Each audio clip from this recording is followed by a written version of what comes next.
yang ngatur. Nah, sebelum kita mulai belajarnya, kita doa dulu. Untuk ketua kelasnya, terus aja ya? Iya betul. Boleh dipimpin.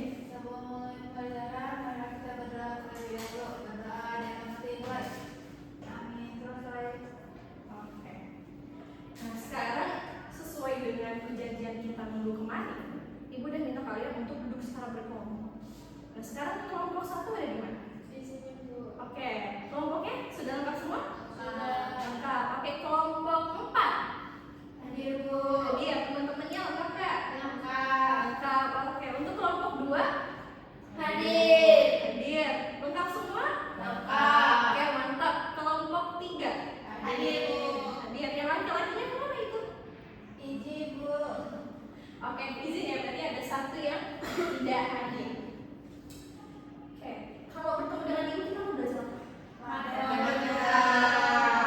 Materi minggu lalu yang sudah kita pelajari. Permutasi, masih ingat rumus permutasi?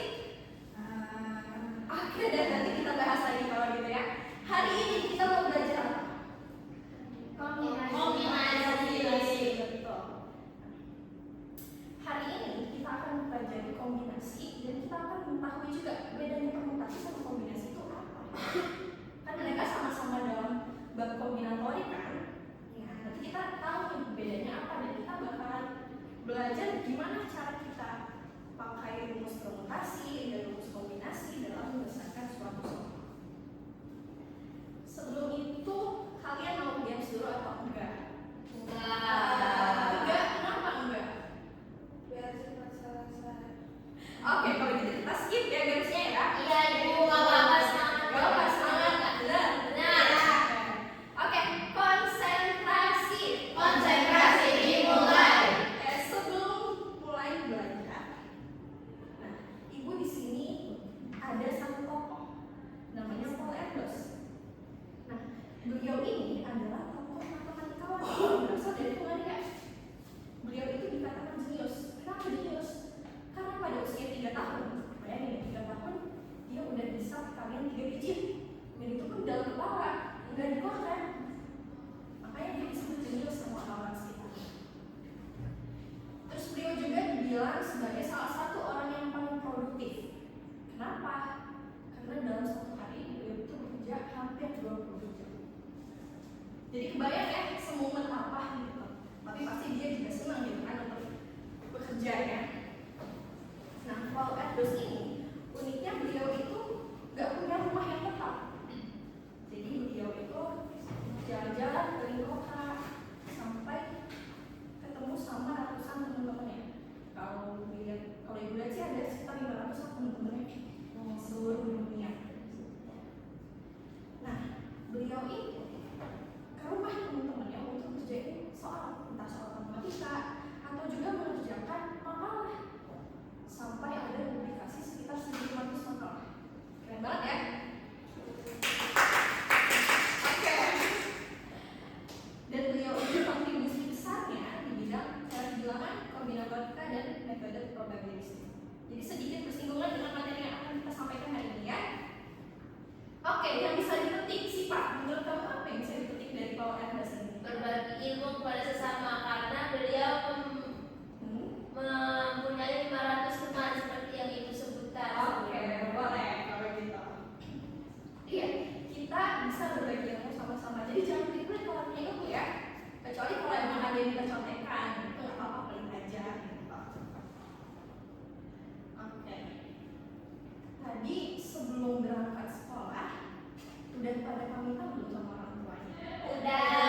yang belum nyapa temennya atau bahkan yang tadinya cepet terus ketemu temen malah jadi lambat biar gak papasan, itu jangan ya. Nanti kalau pulang sekolah ketemu teman harus disapa. Siap Ibu. Sekarang kita masuk ke pelajaran yang ini, baru mulai. Tujuan pembelajaran kita adalah membedakan masalah yang memperhatikan urutan dan yang tidak memperhatikan urutan, lalu menemukan dan menerapkan rumus kombinasi melalui penyelesaian masalah. Nah, sebelum itu boleh di-scan dulu barcode-nya? Boleh Ibu. Ibu ada sedikit kuis, nggak apa-apa diisi aja sesuai dengan kemampuan kalian, nggak perlu dibener-benerin atau disalah-salahin. Jadi itu pure asli kemampuan awal kalian ya. Ibu mau melihat aja gimana awal. Pun kalau misalnya kalian banyak salah, nggak apa-apa. Namanya juga kita kan baru mau belajar. Oke, Ibu lihat sepertinya sudah semua ya. Udah Bu. Oke, kalau gitu Ibu lanjut. Nah, oke, perhatikan semuanya. Sipa, yes. Nah, perhatikan ya. Di sini Ibu punya suatu kasus. Ada 3 orang. Orang A, orang B, dan orang C. Ketika orang B menjadi ketua, orang A menjadi wakil, dan orang C menjadi bendahara. Terus kasus kedua, itu si A yang jadi ketua, si C yang jadi wakil, dan si D yang jadi bendahara. Menurut kalian ini kasus yang sama? Kan sama-sama 3 orang ini, tapi beda apa sama sih sebenarnya? Beda. Beda. Oke, kenapa beda? Soalnya beda orang. Kalau beda orang kenapa? Beda orang mah beda sifatnya, beda wataknya, cara. Mungkin kan itu ada ketua tuh, contohnya Iya. ketua B sama ketua A. Mereka kan mungkin bisa kepemimpinannya caranya beda. Oke, betul yang dikatakan Rena tadi. Memang sama-sama 3 orang, sama-sama si A, si B, si C, cuman posisinya aja yang beda gitu. Tapi dikatakan susunan yang berbeda karena itu tadi dari jabatan aja kan udah beda posisi yang dipikul, ya kan? Jadi ketua dan jadi wakil pasti kan ada yang lebih berat, ada yang lebih ringan, walaupun sama-sama berat. Jadi kedua kasus ini dikatakan berbeda. Oke, kita next. Nah sekarang contoh kasus yang kedua. Ada orang A dan orang B. Kalau orang A berjabat tangan dengan orang B, itu sama nggak sih dengan orang B yang berjabat tangan dengan orang A? Sama. Kenapa sama? Sama-sama lagi salam. Sama-sama lagi salaman ya? Oke. Pokoknya intinya mereka berdua tuh setara. Ya udah sama-sama salaman. Berbeda sama kasus yang pertama tadi. Atau ada yang punya jawaban berbeda? Enggak, sama semua. Kalau begitu, kasus yang pertama tadi dia memperhatikan urutan atau enggak? Memperhatikan urutan. Kira-kira kita pakai rumus apa ya? Nama rumusnya kalau memperhatikan urutan? Permutasi. Permutasi. Oke. Katanya permutasi yang memperhatikan urutan ya. Nah, kalau kasus yang kedua kita pakai Kombinasi. kombinasi karena Iya. karena nggak memperhatikan urutan. Oke. Jadi perbedaannya itu ya, kalau permutasi memperhatikan urutan dan kombinasi Tidak memperhatikan urutan. Nah, seperti yang udah Ibu tulis di sini ya, kalau permutasi itu memperhatikan urutan, kalau kita punya A dan B, itu akan berbeda dengan B dan A. Jadi punya 2 susunan. Bedanya sama kombinasi, kalau ada A dan B, itu sama aja kayak B dan A. Jadi kita hitung sebagai satu susunan. Oke. Sekarang Ibu punya kasus lagi. Kita ketemu lagi nih sama si A, si B, dan si C. Sekolah ingin mengirim sepasang murid untuk mengikuti cerdas cermat. Ternyata setelah diseleksi, terdapat 3 murid yang lebih siap untuk mewakili sekolah mengikuti cerdas cermat. Pertanyaannya, ada berapa kemungkinan pasangan yang dipilih pihak sekolah dari 3 murid tersebut? Kalau gitu, coba kita tulis pertanyaan. Pertama, kita kan punya orang A, terlihat? Terlihat. Orang B dan orang C.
sebagai permutasi untuk susunannya, itu jadinya apa aja? Jadinya AB, AC, BC, BA, CA, CB. Oke. AB itu akan berbeda dengan BA. Ya. AC akan berbeda dengan CA. Lalu BC akan berbeda dengan CB. Makanya jadi kok 6. Karena AB tidak sama dengan BA, begitu pun seterusnya. Ada 6 kan ini kalau kita jumlahin. Gimana caranya supaya kita menemukan rumus kombinasi? Biar kalian ini paham dulu konsepnya seperti apa. Oke, merujuk pada pertemuan pertama kita tentang kombinatorik, yaitu aturan pengisian tempat atau filling set. Kita kan mau mengambil 2 orang. Kita mau mengambil 2 orang. Diambil 2 orang. Berarti ada 2 slot dong ya, karena diambil 2 orang. Nah, kalau diambil 2 orang, untuk slot pertama ini ada berapa orang yang masih bisa kita pilih? Ada berapa orang yang masih bisa kita pilih dari 2 orang? Sebelumnya ada yang udah dipilih belum? Belum. Berarti masih lengkap, masih 2. Kan diambil 2 orang. Terus untuk slot yang kedua, sebelumnya udah kita ambil 1, berarti sisa berapa orang yang bisa kita pilih? Sisa 1. Berarti 2 dikali 1 kan 2 faktorial, bisa kita tulis ya. 2 faktorial hasilnya berapa? 2. Udah 6. Cara menyusun 2 orang itu ada 2 susunan. Jadi maksudnya kalau kita punya A dan B, itu kan ada 2, ada AB dan ada BA. Banyak cara menyusun 2 orang itu ada 2 susunan. Maksudnya begitu. Selanjutnya diapain Bu? Fungsinya apa sih gitu? Ada yang tahu nggak fungsinya apa? Kalau belum apa bilang aja belum. Belum. Oke. Nah, fungsinya adalah kita harus mencoret. Kita harus coret BA, coret CB. Kenapa? Karena kan BA itu sama dengan AB. Jadi harus kita coret. Ya kita bagi lah dengan cara menyusun 2 orang ini. Berarti coba kita buktikan. Kan awalnya kita punya 6 nih. Dari permutasi kita punya 6. Lalu kita bagi dengan 2 faktorial. Nanti hasilnya jadi berapa? 3. Jadi 3. Sesuai nggak sama urutan yang seharusnya? Sesuai. Nah, 6 itu tadi kita dapat dari 3 kali 2 kali 1 dibagi 1 faktorial. Ini dapat dari 3 faktorial dibagi 3 dibagi 2 faktorial. Jadi 6 ini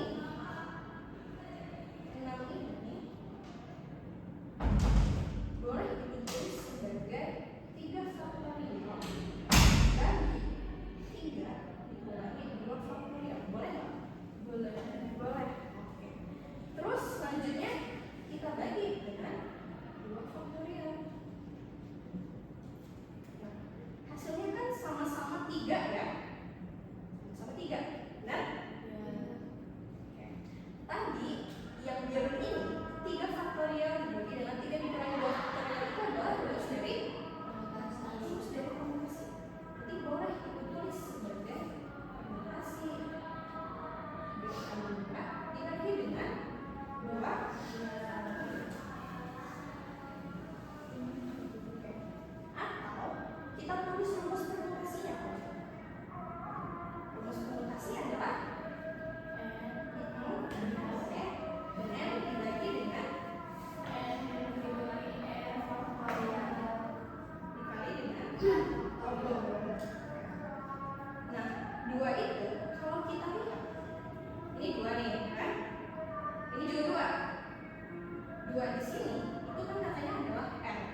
Kira-kira ada yang perlu ibu jelaskan ulang?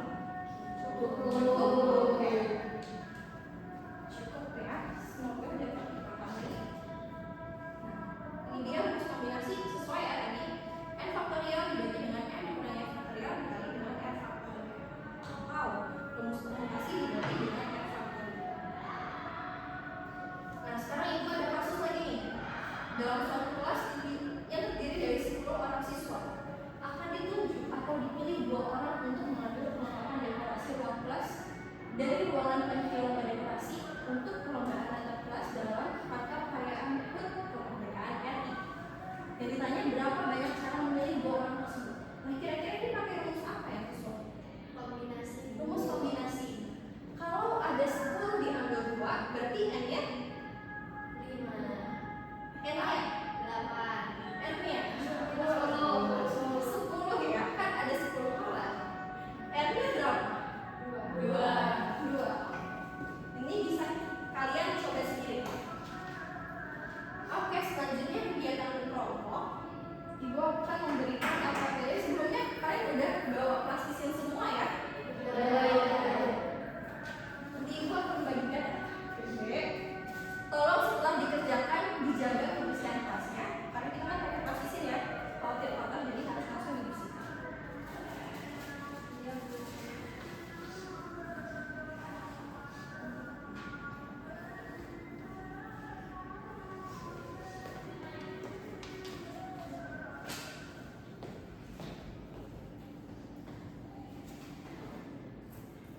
Oh iya, kalian juga nggak mengerjakan sendiri.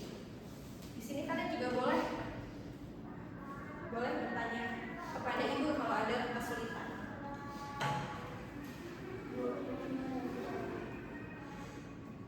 Kalian menjadikan ya membuat tahapan itu ada berapa? Terus diambilnya berapa? Kalau diambil itu jadinya apa ya? R. Lainnya namanya? Oke, kelompok 2 ada masalah? Kelompok 1 cukup. Udah selesai? Oke, yang lain udah selesai? Udah. Kalau gitu, sekarang ibu minta salah satu kelompok untuk presentasi. Sebelum ditunjuk ada nggak yang mau presentasi terlebih dulu? Oke, dari kelompok 1, kelompok 2, kelompok 3, kelompok 4. Tunjuk aja Bu. Tunjuk aja, nggak ada yang mau? Enggak. Ya udah, kalau gitu ibu mau tunjuk. Siapa menurut kamu siapa yang bisa maju? Tias. Tias, oke boleh. Ayo Tias. Karena kita sekelompok, aku tahu kamu bisa. Oke, boleh tepuk tangan dulu buat Tias.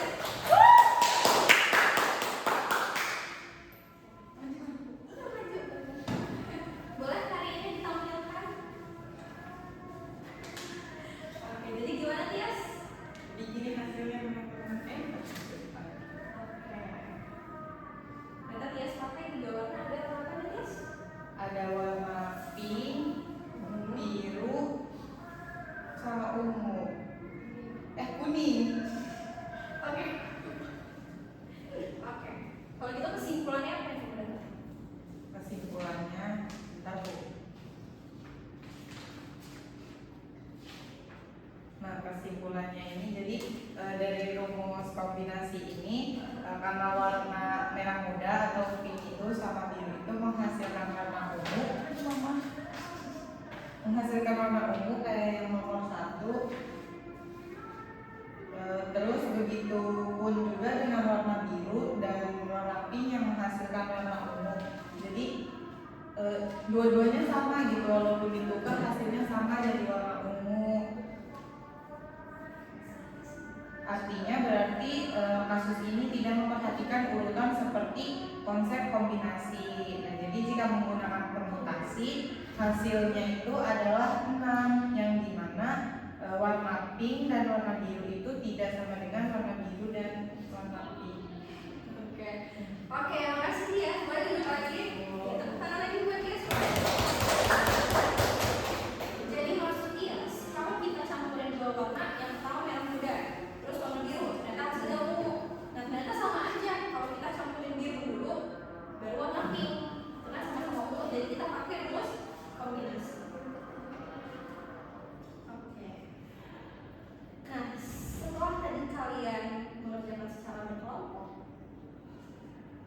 Ibu ada sedikit kuis kecil-kecilan untuk kalian. Boleh diakses dulu ya. Nah, tujuannya ibu mau tahu dulu nih, kalian tuh benar-benar menyimak gak sih tadi? Buktikan dengan isi kuis yang udah ibu kasih. Oke, udah semua ya? Sudah Ibu. Kalau begitu, karena kita sudah mau selesai, ada yang mau menyampaikan perasaan kalian setelah belajar itu seperti apa? Mungkin dari Salwa atau Deviana atau Neza atau siapa yang mau? Senang Bu karena bisa belajar materi baru. Oke, senang karena bisa belajar materi baru. Kalau Tias, oh Tias lagi mikir ternyata. Oke. Kalau gitu dari Deviana mungkin Seru senang tahu kalau misalnya ada tokoh yang keren kayak Paul Andrews tadi. iya. Oke. Kalau gitu kesimpulannya mau dari kalian atau dari ibu? Jadi Ibu. Oke, kesimpulannya yang udah kita pelajari hari ini, kombinasi itu adalah cara memilih atau menyatukan sesuatu yang mana urutannya tidak penting. Kalau kenapa rumus kombinasi itu dibagi? Maksudnya dibagi ya kalau tadi ya yang kita bahas. Karena kita harus membuang hitungan yang nggak boleh tadi, kayak AB dengan BA, AC dan CA dan seterusnya. Agar pasangan yang sebenarnya sama, karena AB itu kan sama dengan BA yang kalau dalam rumus kombinasi itu kita nggak dihitung dua kali, jadi tetap satu paket. Oke, mungkin untuk pelajaran hari ini segitu aja. Jangan lupa nanti ibu juga akan kasih tugas di grup chat ya, dibaca-baca lagi, dan jangan dilupakan lagi materi untuk hari ini. Oke ibu, selanjutnya kita akan mempelajari materi peluang. Jadi ibu harap dari sekarang kalian sudah baca-baca tentang materi peluang, biar nanti lebih aktif lagi kelasnya ya. Jadi jangan cuma mau Nezla, Chen, lebih aktif lagi minggu depan ya. Oke. Sebelum ibu tutup, ibu mau kasih kata-kata hari ini. Nah, dalam kombinasi kita belajar bahwa untuk tidak selalu penting. Begitu juga dalam hidup. Tidak masalah siapa yang sukses lebih dulu atau siapa yang pernah paling akhir. Yang terpenting adalah kita semua ada di dalam wadah perjuangan yang sama untuk menjadi versi terbaik dari kita sendiri. Sebelum ibu tutup terakhir kali untuk hari ini, ada yang mau ditanyakan lagi mungkin? Cukup. Kalau gitu boleh kita tutup? Boleh. Sebelum tutup, jangan lupa berdoa. Boleh?